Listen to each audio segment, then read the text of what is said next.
Hello mga idol, itong Lizzie Marie dito sa Marie Vlog. At ito na nga mga idol, ang first part ng party, ng birthday party ni Jensky o Juanita Puyo. Ayan. So, today is her 50th birthday celebration at dito kami sa bundok ng Tralalangha dito sa Lukfo at talaga naman napagkasunduan na magdidress kami kahit ito ay bundok.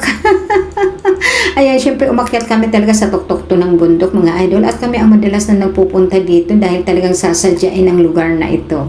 So, sa madaling salita, kitang-kita namin ang aming pinanggalingan dahil nga mataas na bundok ito. At ito na nga katatapos lang namin mag-decorate. Kaya naman napagkasunduan na mag-picture-picture muna for the meantime na wala pa yung mga pagkain, yung ibang pagkain. Kasi nga mga idol, pinaghati-hati yung dala kasi masyado mataas na bundok nga to. So nakakapagod umakyat dito na may mabigat na dala. Kaya kung gasiro kadami ang nagpunta dito ay hati-hati talaga ng bit-bit. Kaya bawat isa may contribution, may kinontribute talagang efforts. Ayan.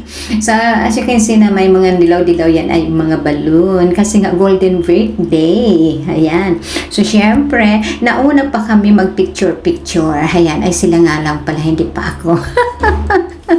Ayan, syempre yung birthday celebrant ay busy-busy pa rin mag-ayos ng kanyang sarili. Ayun, syempre kailangan yung naka-golden. Ayan.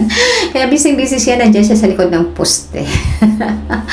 Ayan nga mga idol, ay medyo tipid-tipid yung pang-decorate namin dahil hindi namin ina-expect o hindi namin napagplanuhan kung anong dekorasyon ang gagawin namin. So, ang venue ay sadyang malaki. Kaya, ang hirap magpabutog ng balon dahil wala kaming nadalang pump. Yun. So, ang hirap umihip ng balon para mapalaki siya. Kaya, ayan, medyo napagod na sila kakapabutog niyan. So, itinigil na lang. At sabi ko, tama na rin yan. Okay na yan. Simple nga. Ayun. Diba? Ang simple ay mas maganda, diba? So, yun ang nangyari. Mas simple lang siya, pero ang ganda na rin tingnan. Ayan. Siyempre, dito nga lang sa picture ay hindi gaanong kita ang kagandahan. Kasi, tulad niyan, yung happy birthday ay nasa likod ng poste. So, hindi nakikita ang gaano. Maliban dito sa harap, hindi rin kita dahil yung kulay nga ay golden o anong tawag dito, may pagka silver. Ayan. Yung kulay. So, hindi gaanong kita dahil puti ang pintura, diba?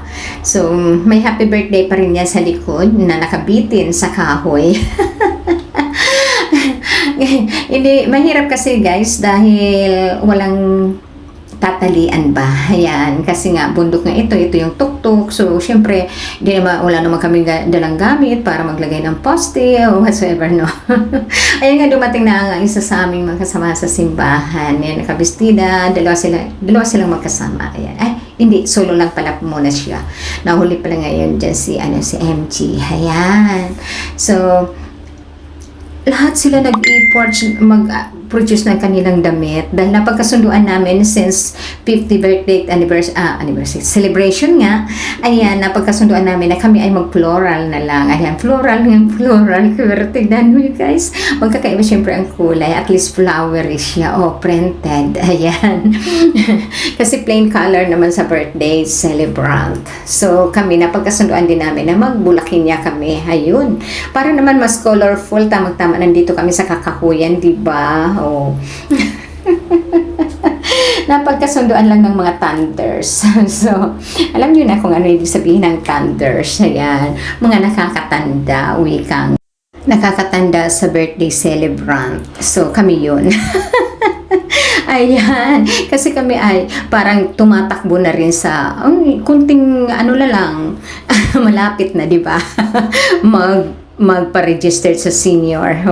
Matagal-tagal pa naman dahil kalalagpas lang ng golden.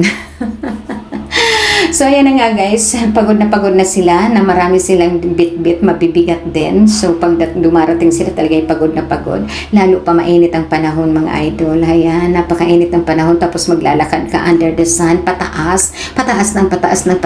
So, di ba bungga sa pagod. Kaya naman pagod na pagod talaga pagdating dito sa taas. Actually ako kanina akala ko magkukulaps na ako dahil puyat na, hindi ako makatulog kagabi, tapos ang init-init, tapos bit-bit kang mabigat, o di ba bongga? Talaga naman, kung mahina ang resistensya mo, syempre magkukulaps ka.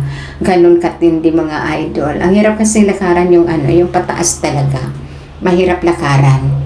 Ayan. So, ito na nga mga idol, nandito na yung ibang mga pagkain. Kunti na lang ang hinihintay. Pati sa mga bisita, ay kunti na lang ang hinihintay.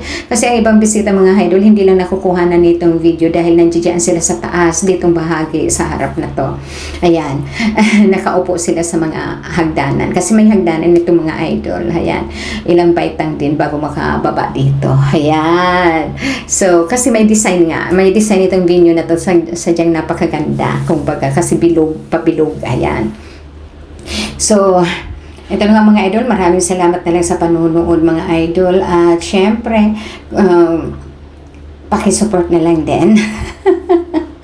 Ayan, syempre mga idol, hindi naman ito atin business talaga, kundi libangan lang din ang pag-post-post, pag-vlog-vlog. Ayan, libangan. Gusto lang maglibang mga idol kasi alam niyo naman, ang buhay ng OFW ito sadyang malungkot. So, wala kami ibang libangan kundi ang mag-Facebook. O, di ba, bongga din kami. So, maraming salamat sa panunood. Muli na ako'y